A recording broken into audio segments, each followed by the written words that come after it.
Pardon the interruption, but I'm Mike Wilbon. Tony Bud Selig reportedly wants to name his own successor. Who should succeed you here at PTI? I'm Tony Kornheiser. It doesn't matter to me as long as they don't actually succeed. Okay, well, that would sort of hurt the show. Thanks for caring about your peeps. If you left, do you think I'd want somebody in here who was as good as you? Would you still be here? No, because I care about you. No, you don't. I do, Snooki. I care about you.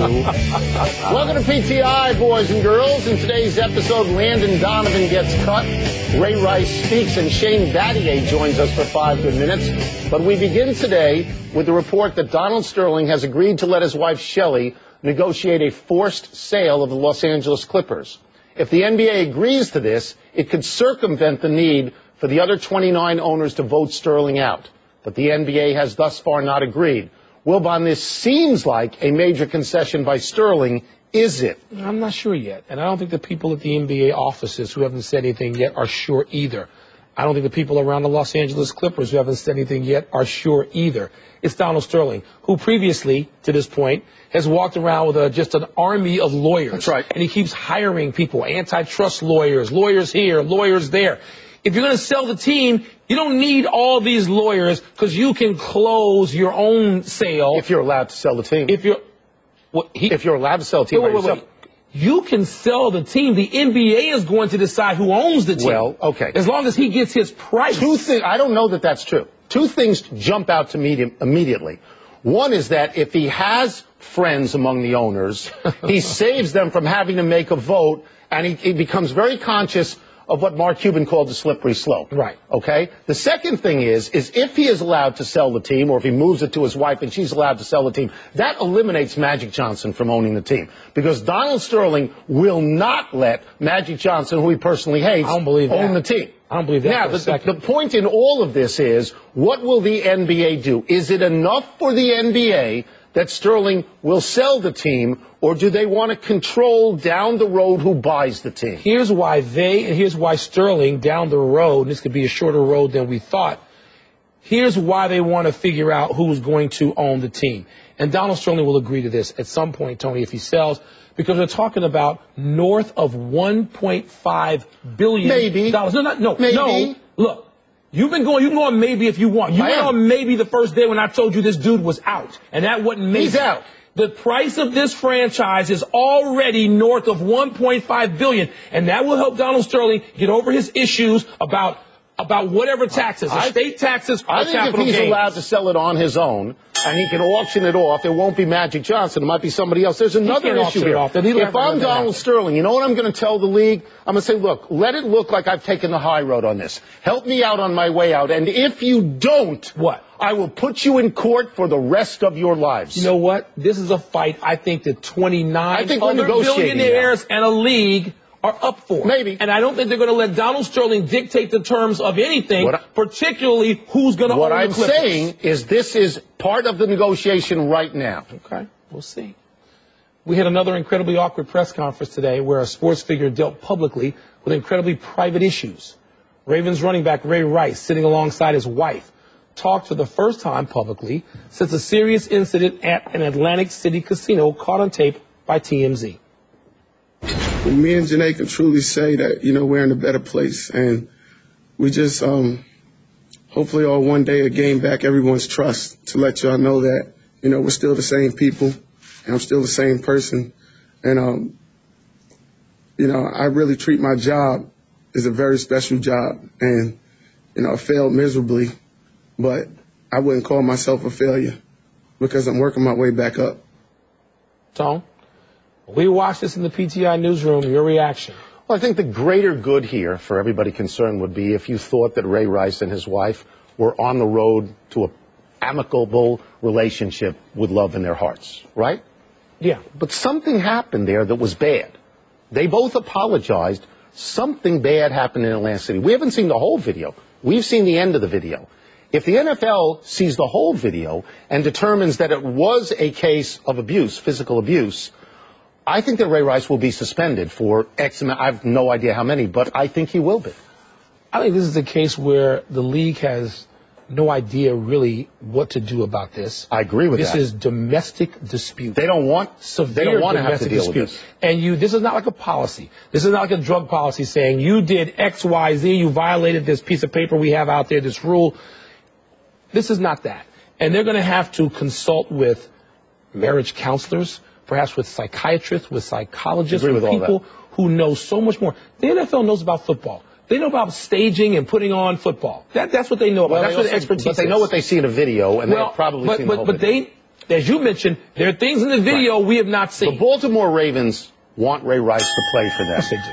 Clearly, Ray Rice and his wife have come together to say that we're okay. I'm not sure that this is the end of it right now, because there is the video that we haven't seen. Again. Really awkward. Yeah.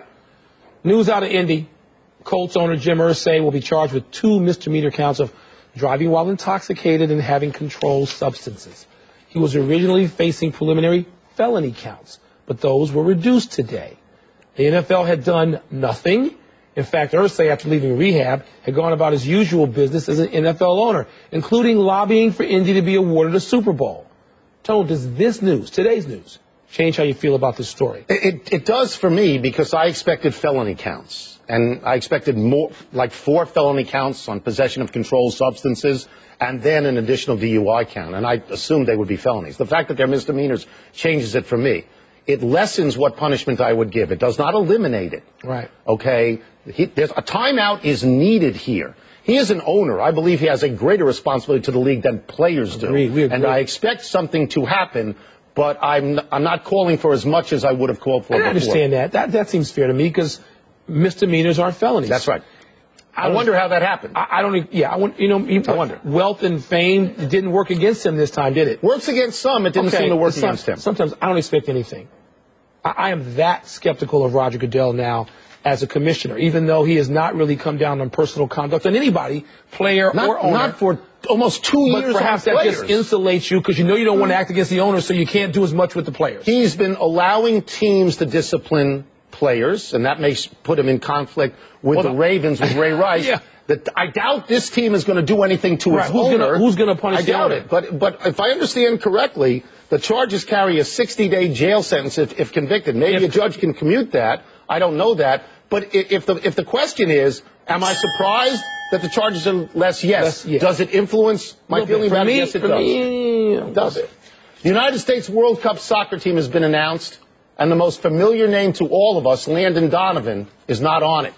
At least 23 other soccer players were deemed more valuable by coach Jurgen Klinsmann. Wilbon, do you like this move? I don't like it or dislike it. I am trying to understand it. I want to know, my interest in soccer is mostly around World Cup. I'm getting interested in it now. I want to know, is the United States team better or not better for not having Landon Donovan? We see this in pro football every August. We see famous people cut at camp.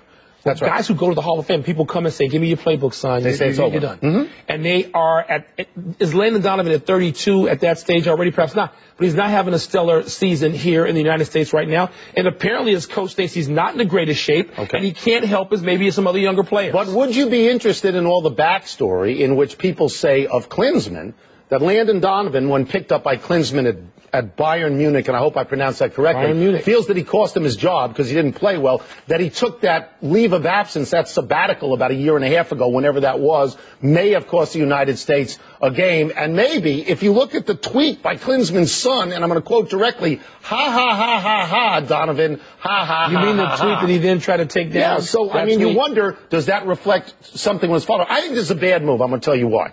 He's the most famous guy we got. He's the best guy we have ever had. You're telling me that outside of the goalies there's 20, you couldn't find room for one spot for this guy when the goalie, Tim Howard, says of him, and I quote, he is our top 1 or 2 players? Get rid of him? Tony, I know you are not going to become outraged as a soccer expert now. I know I'm you're not an expert. Okay, so here's the deal. This guy, Klinsmann, who seems to be pretty successful in his career, is paid to make just these kinds of tough evaluations. Right. This is the toughest, most scrutinized evaluation he's going to make. I would suggest if he says, I can put a team out there without this guy, it's on him to do it. I would suggest to you that Landon Donovan is much more important to the history of United States soccer than Jurgen Klinsmann. He is, but can he help win this one? Advance. Bud Selig and Jerry Reinsdorf are best friends. At least they used to be. There seems now to be some tension over the man who will succeed Selig as baseball commissioner. Selig wants his hand-picked deputy, Rob Manfred. Reinsdorf apparently does not, according to the New York Times. Reinsdorf says the owners, not Selig, should pick the next commissioner. Wilbon, what do you say? I think the commissioner has some say. I mean, he's got people out there, as we just saw with the deputy commissioner in the NBA, ascend to commissioner.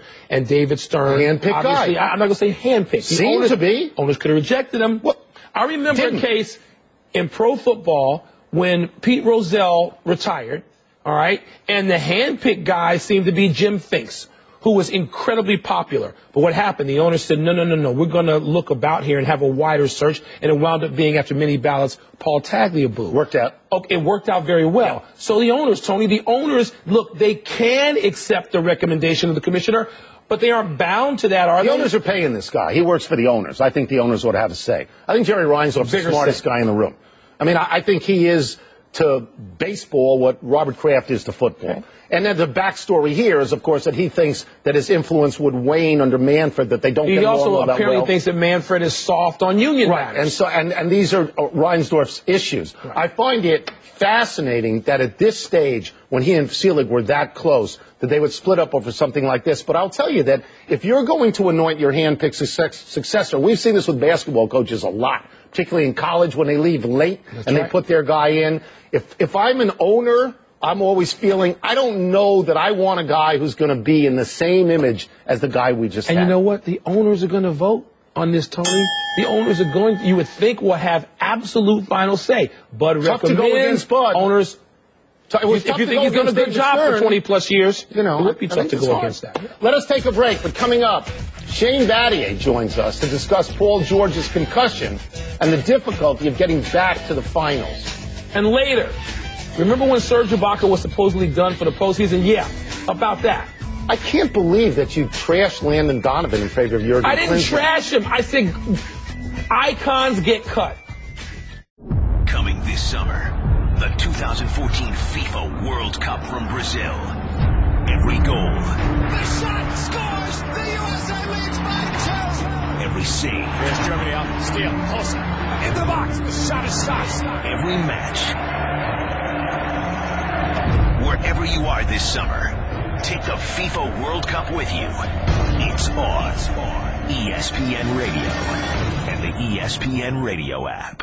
The Miami Heat are back home awaiting Game 3 against the Pacers tomorrow night.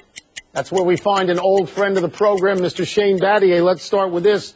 LeBron said of Paul George's concussion in Game 2, quote, all of us would have played through it, unquote. Shane, if you took a shot like that, would you push yourself to get right back in the game? I've taken a lot of shots like that in my day, and they used to call it as the dinger. And I think everyone pretty much would try to shake it off and go play. But this is with all the research now with concussions, it's scary. So you have to take it seriously, and you can't just brush it off as a knock to the head anymore. But do you know, I mean, it seems that the natural instinct for guys who all want to be back in there, when they start asking you questions, aren't you thinking of, okay, what do they want to hear so that I can get myself back in this game? No question.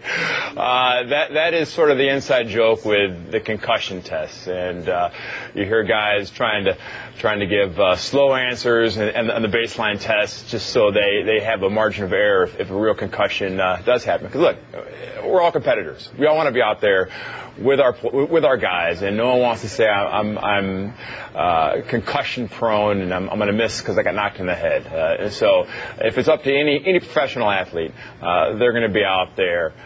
Concussion really be damned. Shane, only 2 franchises ever, Celtics Lakers, have been to 4 consecutive NBA finals. And a lot of great players and teams have been unable to do it. You guys are trying now to do it. What's so hard about the 4th time around?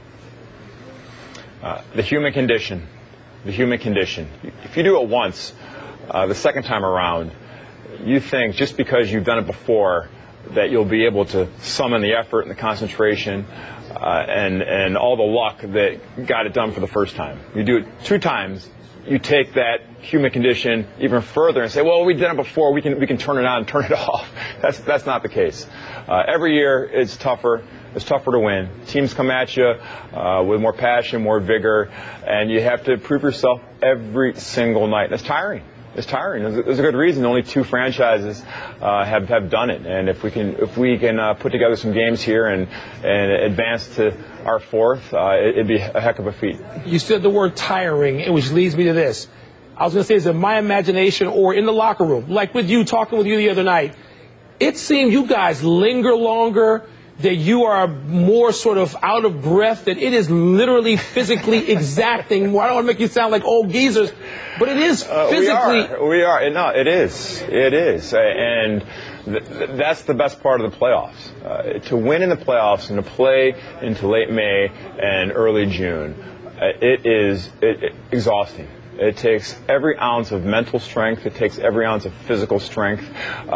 You're exhausted. You're always tired, and you're miserable. The playoffs aren't fun. Everyone thinks the playoffs are fun. They're not fun. You're miserable. But that shiny ring in the distance makes it all worth it, and you'll do anything to slip that ring on. Shane, you said recently that you get nervous that you don't have it anymore. One, we find that hard to believe, but how do you deal with that self-doubt? And do you really mean that, or was that just you being modest? No, it's something that everyone struggles with, is the fight for relevancy. You know, whether you're a CEO of a Fortune 500 company or the head insurance salesman of your branch, if you've done it for a long time, you want to be in that boardroom and you want to be a decision maker. And when you feel like you can't be that decision maker anymore, it eats at you. And as a competitor, you fight it. And at this point, I'm 35 years old. It's what keeps me going, to prove to myself that I can still do it. Let's get you out of here on this. You have said that you're likely to retire after this season. It would take an act of God to change that. Teams in the league now are hiring people who have never coached before. Jason Kidd and Steve Kerr have not coached. Other names of players are out there. Luke Walton and Derek Fisher are being mentioned for jobs. They have never coached. Could you see yourself doing that? I mean, why not you? Man. Oh, man. You know what? I love the game of basketball. First of all, I don't think the CEO of the Battier family, Mrs. Battier, would allow me to go trapeze around the country, with another traveling circus next year if I choose to retire. But I could see myself one day trying my hand. I want to be a Little League coach. I want to coach Zeke in Little League and be around for him. So that's my next coaching assignment. With Steve Kerr money out there, though, everything's up for negotiation. Yeah, I like that. As always, Shane, thank you so much for joining. Thank you. Appreciate it. All right, guys. Thank you for having me. We're taking a break. When we come back, Yasiel Puig makes another catch for his personal highlight reel. Plus, Joel Embiid wows the scouts, and a Canadian is facing discipline for this hit that broke a Ranger's jaw. Canadians bounced back last night. Yes, they did. Canadians. Happy time, people. Happy 35th birthday to your boy, Tracy McGrady. T-Mac. His birthday is tomorrow, and last night in his second game for the Sugarland Skeeters, McGrady pitched 2 2/3 innings, walking 4, but giving up only 1 hit and no runs. The fact that we continually pay attention to Tracy McGrady's low minor league career infuriates me. We have talked more about his baseball career this year than about 95% of actual major leaguers. Man can play 2 sports professionally. You taking shots on one his of them birthday. is in the low minor. Who'd you rather have dinner with, Tracy McGrady or Dwight Howard? Tracy McGrady. There we have it. That was easy. Happy anniversary, Maurice Green. On this day 10 years ago, after winning a 100-meter race, you took off your shoes, you had him hosed down with a fire extinguisher. That is fabulous video. In his career, Green won 4 Olympic medals, including gold in the 100 meters in Sydney in 2000. You were there, right? I was there, Tony. And the entertainment level for guys like Bolt, Carl Lewis, and Mo Green, they're such great athletes, and they entertain, makes track and field fabulous. Happy trails to extra bases from Wilmer Flores. This catch by Yasiel Puig, plus Puig's spectacular arm from the outfield, plus his power, plus his chaotic base running, plus his frequent bat flips, even when the ball doesn't even reach the track, or why our friend Richard Justice of MLB.com says he is the most exciting player in baseball today. There is sort of a Bo Jackson sort of feel to Puig, isn't it? And Bo not Jackson just at the was plate. exciting. Everywhere he plays. It is. On the base Everywhere. You want to pass, see him in the field, too. Trying to find out we messed up, Reali. Mike, you don't come to the Happy Happies and talk about a man like Mo Green like that. What's that? He can get shot in the eye. That's Godfather. What is that? Mike. Shot in the eye. You maybe haven't seen it recently. It's okay. Too big to me. Rory McIlroy tied for 5th right now. 2 rounds at the BMW PGA in England. And also, Paul George says he's symptom-free. Frank Vogel says game time decision tomorrow night. Paul's cleared himself. Yeah, Dr. Paul George. Hey, they need him. They can't win without him. You didn't get that Godfather reference? How many times have you seen The Godfather? I've seen The Godfather once. That's all you need. That's like 30 times fewer than every other man in get America. a life. Let's go to the big finish. Let's Here we do go. it. Serge Ibaka's calf has improved greatly, and you called this. He may play on Sunday. Could this save the Thunder? Yes. If he can be effective, it will. Paul George has to be there.